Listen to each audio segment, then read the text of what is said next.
ॐ सोमनाथाय नमः।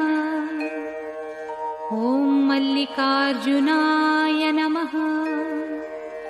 ॐ महाकालेश्वराय नमः। ॐ ओंकारेश्वराय नमः। ॐ वैद्यनाथाय नमः।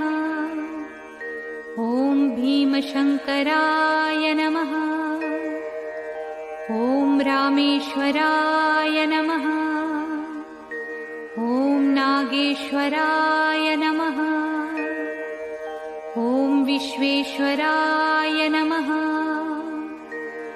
ॐ त्र्यंबकेश्वराय नमः। ॐ केदारेश्वराय नमः। ॐ भुस्मेश्वराय नमः।